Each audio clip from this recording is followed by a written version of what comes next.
Space Babies. Space Babies? Space Babies. Episode Hartnell, Series Hartnell of international breakout Korean drama Doctor Who, Space Babies has a lot of heavy lifting to do, which is a problem because babies are terrible at heavy lifting. I had a mostly really good time with the 60th, and Church on Ruby Road was a great introduction to Ncuti Gatwa and Millie Gibson as the Doctor on Ruby Tuesday. So, how did the new TARDIS team's first proper adventure stack up? Well, we open with the Doctor reading to Ruby from his own TARDIS wiki page in a way that, while played as well as can be reasonably expected by Gatwa and Gibson, isn't a terribly exciting way to hook in new viewers, is it?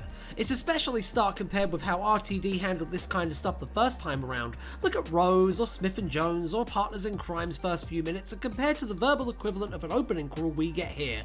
Which gets stuff wrong, by the way. Time Lords don't have titles instead of names. Only the renegades and losers like Omega have titles. I mean, Romana isn't Romana's title, Romana is Romana's name, isn't it? Doctor Who's lore is enough of a headache without having to explain that to new fans as well. But then we get the butterfly gag, and it's really funny and creative in a Douglas Adamsy sort of way. I loved how the Doctor resolved the paradox by breathing new life into the butterfly. Given this new era of the show's choice to embrace the mystical, it seems appropriate to have the Doctor double down on the Space Gandalf vibes. I approve. Ncuti is an A-tier Doctor, by the way, showing a stunning emotional range while never losing a sense of otherworldly agelessness that feels at once ancient and brand new. After mentioning Jon Pertwee in interviews, it's interesting to see the different ways 15 takes influence from 3. From a physicality and emphasis on action we've not seen in previous New Who Doctors, having a style and aesthetic dress rather than a designated costume, to all the mystical themes this era seems to be delving into. Millie Gibson doesn't quite match this performance yet. Some of her choices show her soap origins a bit too much, and sometimes it comes off a bit stagey for a character that's meant to be an audience surrogate. However, she also has some great moments, like when one of the babies is threatened, or when the Doctor gives her phone a spacey-wacy upgrade in front of a big view screen of the universe so she can call her mum. Wait a minute, that sounds familiar. Yeah, one of the biggest criticisms of this era is just how woke it is.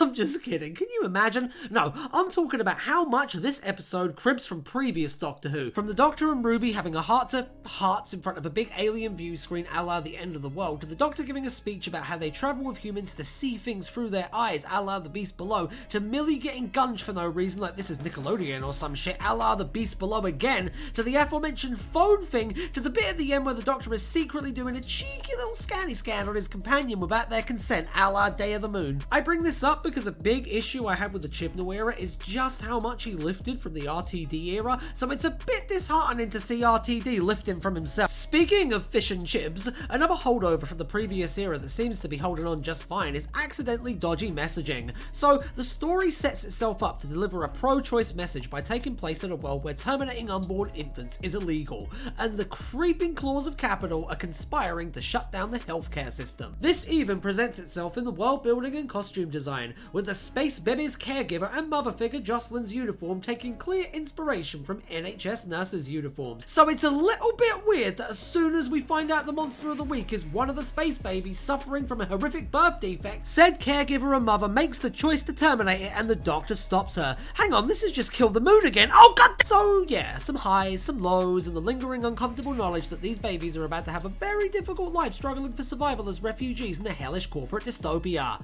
But was it good? I feel like this is going to be one of those episodes that people either love or hate, and I kind of sit in the middle.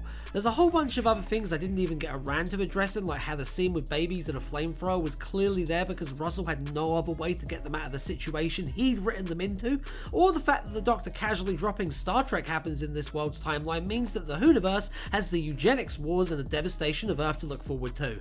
I love the concept and some of the world building is really clever, however, the over-reliance on previous episodes and the very sloppy opening and ending are real problems whether you're a hardcore or a newcomer. Still, Ncuti and Millie established themselves well, and I appreciated the smaller cast and more restrained scale.